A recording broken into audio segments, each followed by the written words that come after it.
Martha from Chevy Chase, Maryland. There's a Saturday Night Live. I remember my first Saturday Night Live. I got out alive. The show got eviscerated, excoriated. It was pretty bad. I did an okay newscast, though. I got to admit, right in the middle of it, I held my own. And I came off stage, and in a space of a second, you know that something has happened to your life. Like, I don't know, you've gone from watching Saturday Night Live till you're on it, and you score, and people are hooting as you leave the stage. And out of the dark, I see this huge, your eyes are blinded by the light, literally and figuratively, and I see this huge shadow come over me, and a big warm embrace. I have to say, over the years, Chevy plays rough with people, but he was so sweet with me that night. Big hug. He's there. I've been waiting for you to arrive for years, and now it's yours. And I thought, oh man, I said, who? I said, Chevy Chase, my God. I had never met him. I mean, it was a mind boggler for me him to come out of the shadows. And a classic, I must say I have a fond spot for Chevy, although he does play rough sometimes, man. As rough as Frank, and Frank plays rough too. But that's just their way. Once you get used to them, they're good people in their own right. It's just they play rough. They don't have time for delicacy sometimes. Martha from Chevy Chase, Maryland. After hearing about President Obama closing Gitmo, I feel that he is undoing everything President Bush did to protect us. Why is he doing this? I sometimes feel as if the ACLU and the New York Times care more about the terrorists than us. Well, you know what? Honest to God, when I think about him assuaging, like his first step was to assuage, one, the Gitmo terrorists, any future detainees. They were assuaged that they would not be interrogated by waterboarding and such. Going on Al Arabia, as is often the case in life, the exploding wheel gets the oil. And I'm just asking him, just because we're not terrorists doesn't make me a bad person.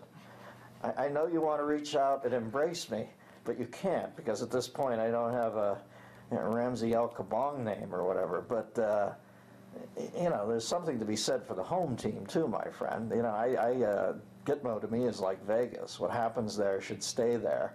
And now we've got these guys, nobody wants them. We're going to pass them around like a tie stick at a Dead concert for the next 5 years. And what if they end up in Leavenworth? I read that Leavenworth military prison does not have any on-site medical facilities.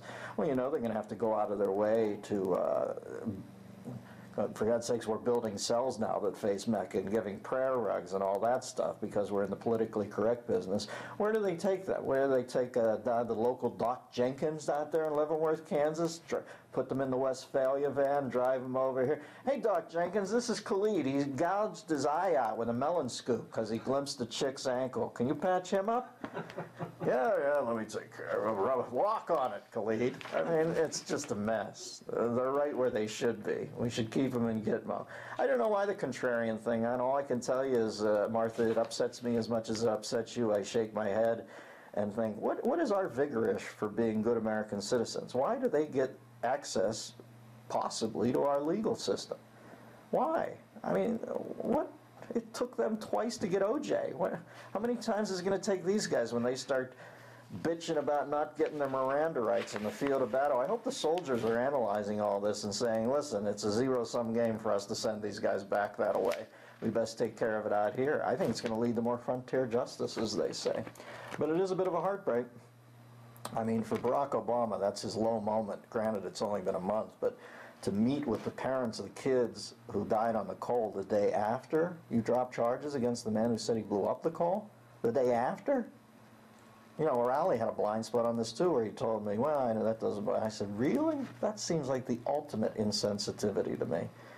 I mean, releasing them's madness to me, or dropping the charges seems madness to me. But meeting with the parents of the kids who were killed the day after you drop the charges, that's flat out vicious. That is cruel and unusual punishment.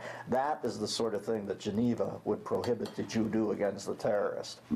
Right there. Enjoy these samples of the Bathrobe Sessions, a weekly video available only to members of the DMZ, the Dennis Miller Zone, on DennisMillerRadio.com.